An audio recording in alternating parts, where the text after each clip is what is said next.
Bismillahirrahmanirrahim.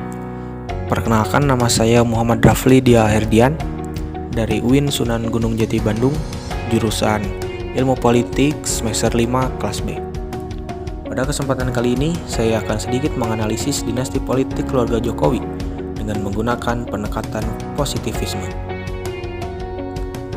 Dalam artikel yang berjudul Indonesian Politics is Becoming a Family Affair, media Inggris The Economist mengatakan bahwa Jokowi pernah bersumpah bahwa para politisi baru di lingkaran keluarganya tidak akan bergantung padanya. Pernyataan itu sempat dimuat dalam buku autobiografi Jokowi yang diterbitkan pada tahun 2018 lalu. Menjadi presiden bukan berarti menyalurkan kekuasaan kepada anak-anak saya. Itulah yang disebut oleh Jokowi dalam autobiografinya. Tapi media tersebut menulis, Jokowi nampaknya sudah berubah pikiran, ditandai dengan majunya sang putra, yaitu Gibran Rakabuming-Raka dan menantunya, Bobi Nasution, dalam Pilkada 9 Desember tahun 2020 di bawah naungan PDI Perjuangan. Padahal, keduanya tidak memiliki pengalaman dan latar belakang politik. Pilkada 2020 cukup menarik perhatian, dengan beberapa kandidat muncul dari keluarga orang nomor satu di Indonesia, yaitu Presiden Joko Widodo, atau biasa akrab disapa Jokowi. Pada Rabu 9 Desember 2020 melangsungkan pemilihan kepala daerah atau pilkada dengan lebih dari 100 juta orang berhak memilih pemimpin politik di 270 wilayah. Pilkada ini untuk menentukan gubernur di 9 dari 34 provinsi, bupati di 224 dari 416 kabupaten, dan wali kota di 37 dari 98 kota. Putra pertama Jokowi, Gibran Rakabuming-Raka, mencalonkan diri sebagai wali kota di Solo. Gibran tampaknya mengikuti jejak sang ayah yang mengawali karir pemerintahan sebagai wali kota Solo pada 2005 sebelum menjabat 2 periode sebagai presiden Indonesia. Sedangkan menantu laki-laki Jokowi, yaitu Bobi Nasution, mencalonkan diri sebagai wali kota Medan. Beberapa media asing menyoroti pilkada di Indonesia tahun ini sebagai politik dinasti baru yang akan lahir. Merujuk pada putusan Mahkamah Konstitusi atau MK nomor 33/PUU-8/2015 telah memberikan landasan legal formal bagi politik dinasti di Indonesia dengan alasan untuk mencegah terjadinya diskriminasi dalam pilkada. Putusan MK ini bisa dimaknai bahwa MK telah melegalkan keluarga petahana dalam pilkada sehingga memperkuat praktik politik dinasti. Dinasti politik adalah kekuasaan yang secara turun-temurun dilakukan dalam kelompok keluarga yang masih terikat dengan hubungan darah. Tujuannya untuk mendapatkan dan mempertahankan kekuasaan. Dengan dinasti politik, pergantian kepemimpinan mirip kerajaan, sebab kekuasaan diwariskan turun-temurun dari pemilik dinasti kepada ahli warisnya, agar kekuasaan tetap berada di lingkungan keluarga. Keluarga yang beberapa anggotanya terlibat dalam politik, terutama politik berbasis pemilihan umum.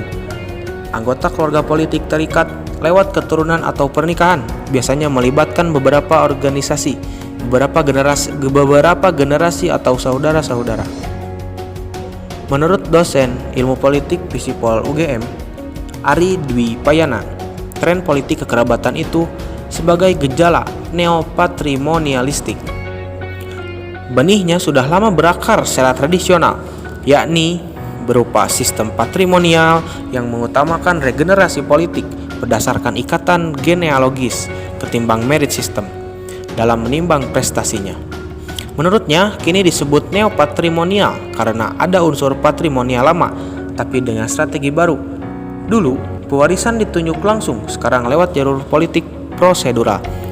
Anak atau keluarga para elit masuk institusi yang disiapkan, yaitu partai politik. Oleh karena itu, patrimonialistik ini terselubung oleh jalur prosedural. Dinasti politik harus dilarang dengan tegas karena jika makin maraknya praktek ini di berbagai pilkada dan pemilu legislatif, maka proses rekrutmen dan kaderisasi di partai politik tidak berjalan secara baik. Jika kuasa para dinasti di sejumlah daerah bertambah besar, maka akan kian marak korupsi sumber daya alam dan lingkungan, kebocoran sumber-sumber pendapatan daerah, serta penyalahgunaan APBD dan APBN.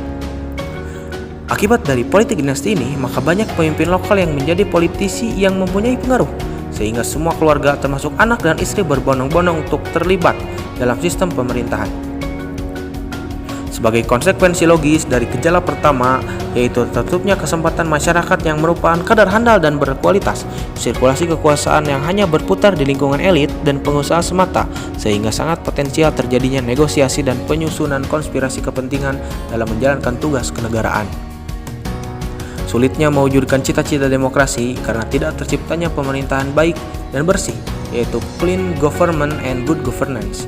Fungsi kontrol kekuasaan melemah dan tidak berjalan efektif, sehingga kemungkinan terjadinya penyimpangan kekuasaan seperti korupsi, kolusi, dan nepotisme. Dengan politik dinasti, membuat orang yang tidak kompeten memiliki kekuasaan, tapi hal sebaliknya pun bisa terjadi, di mana orang yang kompeten menjadi tidak dipakai karena alasan bukan keluarga. Di samping itu, cita-cita kenegaraan menjadi tidak terrealisasikan karena pemimpin atau pejabat negara. Kalau dilihat dari sejarah, dinasti politik di Indonesia banyak diwarnai dinasti politik yang buruk. Karena pejabat yang dihasilkan dari dinasti politik itu korupsi dan cenderung membangun oligarki.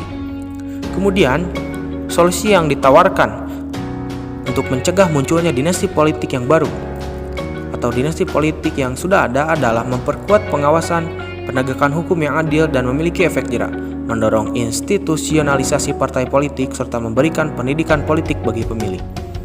Pendidikan politik di sini merupakan suatu upaya sadar yang dilakukan antara pemerintah dan para anggota masyarakat secara terencana, sistematis, dan dialogis dalam rangka untuk mempelajari dan menurunkan berbagai konsep, simbol, nilai-nilai, dan norma-norma politik dari satu generasi ke generasi selanjutnya.